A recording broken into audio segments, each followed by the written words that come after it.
සාදරෙන් පිළිගන්න ඇර project YouTube චනල එකට ඉතින් අද මම කතා කරන්න බලාපොරොත්තු වෙන්නේ කන්ටක්ටස් පිළිබඳව එමන් නැත්තම් රිලේ පිළිබඳව.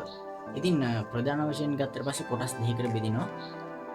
230 වෝල්ටේජ් එක ඉගැන්නේ AC කරන්ට් එක එමන් නැත්තම් ඕල්නේටින් කරන්ටකින් පාවිච්චි වෙන කන්ටක්ටර් සහ DC කරන්ටකින් පාවිච්චි වෙන කන්ටක්ටර්ස්. ඉතින් මේ ජාති දෙක AC සහ DC කෙනවා එකින් එකට වෙනස්කම් පුංචි ඉතින් වෙනස්කම් තියනට එකම සිද්ධාන්තය තමයි මේ AC වෝල්ටේජ් AC කරන්ටකින් සහ DC කරන්ටකින් කරන කන්ටක්ටර්ස් අතර. එහෙම නැත්නම් රිලේ වලින් කරන කාර්යයන් එකම කාර්යය තමයි කෙරෙන්නේ.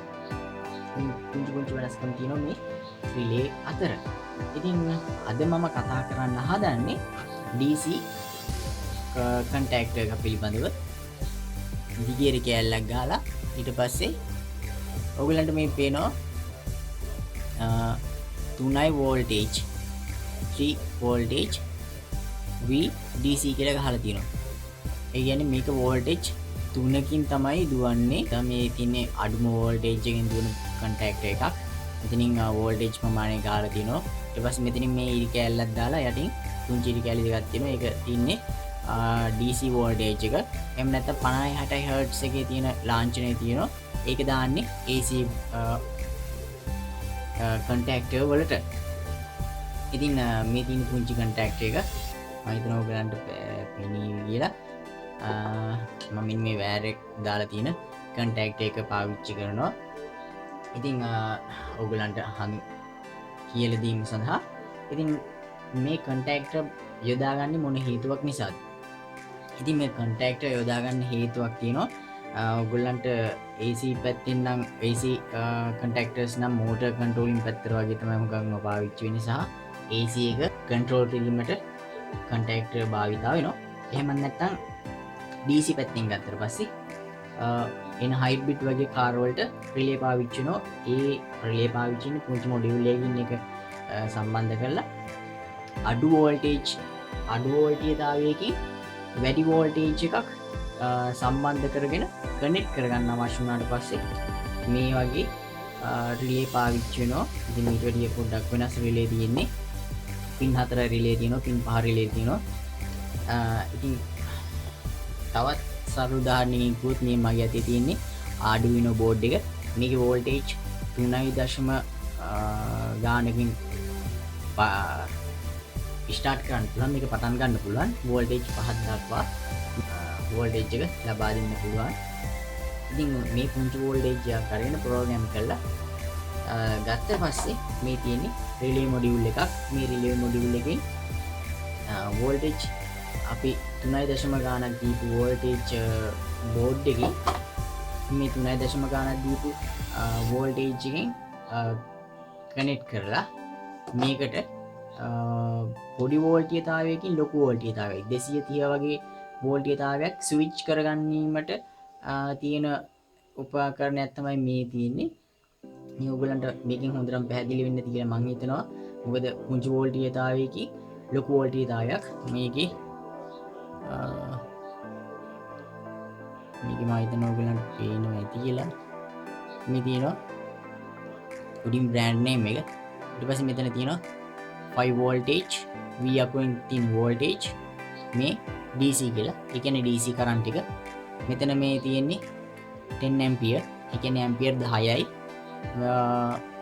ඇම්පියර් 10ක් මේ කන්ටැක්ටර් එකෙන් අල්ලන්න පුළුවන් කියලා තියෙනවා. ඊට පස්සේ මෙතන තියෙනවා 250යි V AC කියලා. ඒ කියන්නේ 250 වෝල්ටේජ් AC පැත්ත තියෙන්නේ මේ 10 ඇම්පියර් පැත්ත. ඊපස්සේ මේ ආපහු තියෙනවා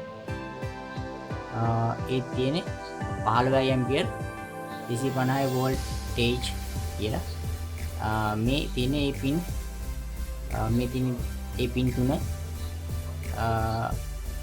මේ තියෙන්නේ මැද්දේ එකේ කොමන් එක. මේ තියෙන්නේ ඔයගලන්ට මෙතන රූප සටහන ගහලා තියෙනවා පළවෙනි කන්ටැක්ටර් එකට. මේ කොමන් එක මැද්දේ තියෙන්නේ දෙපැත්තේ තියෙන්නේ වෝල්ටේජ් අවුට්පුට් එක. මේ කොමන් එකේ ඉඳලා එක පැත්තකට මේක මේ සම්බන්ධ වෙනවා. නිතරම සම්බන්ධ වෙලා තියෙනවා. ඊට පස්සේ රිලේ එක අල්ලනකොට මැද්දකින් අනිත් පැත්තට සම්බන්ධ වෙනවා. ඒක තමයි මේ DC වෝල්ටේජ් එක රිලේගේ තියෙන සිද්ධාන්තය. මම ඔයගලන්ට මේකෙන් පෙන්නන්න. මේ තියෙන්නේ මේ පැත්තේ පුංචි පින් එකක් තියෙනවා. මෙතන ඉතුරු පින් එක තියෙනවා.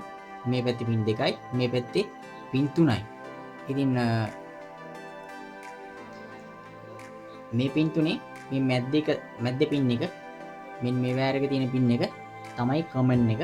ඊට පස්සේ මේ තියෙන්නේ රිලේ එකේ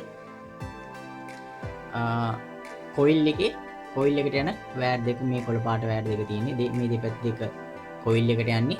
මේක තියෙන්නේ කමන් එක.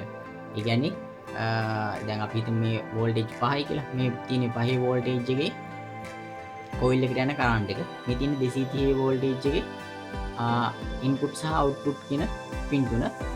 මේ පින් එකේ ඉඳලා මේ කොමන් එකේ ඉඳලා මෙන්න මේ පින් එකට මේක රිලේ එක ස්විච් එකක්. මේ කියන්නේ මේ දෙකට පවර් එකක් ලබා දුන්නාට පස්සේ මේ ඉඳලා මෙතනට සම්බන්ධ වෙනවා.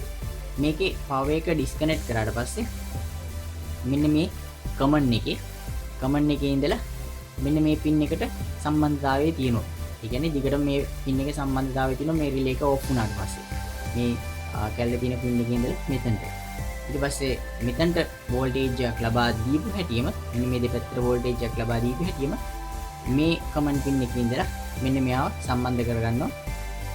ඒක තමයි මේකේ තියෙන සිද්ධාන්තය. මම ඔයගලන්ට මේකේ ඇතුළත පෙන්නන්න. මේ තියෙන්නේ කොයිල් එකේ. මේ එක පැත්තක කොයිල් එක. මේ තියෙන්නේ එක පැත්තක කොයිල් එක. ඊට පස්සේ මේ තියෙන්නේ ඒ අනිත් කොයිල් එක. මේ තියෙන්නේ මැද්දේ කොයිල් එක. ඊට පස්සේ මේ තියෙන්නේ අපි වෝල්ටේජ් එක ලබා දෙන එක 230 වෝල්ටේජ් එක ලබා දෙන දන මේ තියෙන්නේ. ඊට පස්සේ ඔයගොල්ලන්ට මෙතනින් තියෙන පේනවා ඇති පුංචි මෙන්න මේ වගේ පුංචි කොටසක්. ඒ පුංචි කොටස සම්බන්ධ වෙන්නේ මේ කමන් එකේ තියෙන වෝල්ටේජ් එක මෙන්න මෙතන පිට තැනට. ඒ කියන්නේ මෙන්න මේ පින් එකට තමයි සම්බන්ධ වෙලා තියෙන්නේ. මෙතනින් වෝල්ටේජ් එක ලබා දුන්නාට පස්සේ 5 වෝල්ටේජ් එකක් ලබා දුන්නාට පස්සේ මේක කොයිල් එකේ මේ කොයිල් එකට චුම්බකත්වයක් එනවා. චුම්බකත්වයක් ඇවිල්ලා ඊට පස්සේ මේක මෙන්න මෙතෙන් චුම්බකත්වය ඇති වෙන මේ කොයිල් එකට වෝල්ටේජ් එක දුන්නාට පස්සේ ඊට පස්සේ මෙන්න මේ උඩ තියෙන පින් කෑල්ල මෙන්න මේක මෙහෙම පල්ලෙහාට ඇදීමක් වෙනවා. එතකොට මෙන්න මේ පින් එකත් එක්ක සම්බන්ධ වෙන. එතකොට තමයි මේ කොමන් එකයි මෙන්න මේ කොමන් එකයි මෙතනින් අපි කතා කරපු අවුට්පුට් එකටයි සම්බන්ධ වෙන්නේ කියලා කියන්නේ. මේ දෙන්නේ මෙන්න මෙතනින් තමයි රිලේ එක ස්විච් වෙන්නේ. රයිට්. අපි බලමු කොහොමද රිලේ එකක් මේකට සම්බන්ධ කරගන්නේ කියලා. මේ වගේ බෝඩ් එකක් අපි ගන්නවා. ඊපස්සේ මෙන්න මේ තියෙන්නේ පින් තුන තියෙන පැත්තයි මේ පින් දෙක තියෙන පැත්තයි. මං වෙබ්සයිට් එකේ දාලා තියන්න මේකේ කරන විදිය.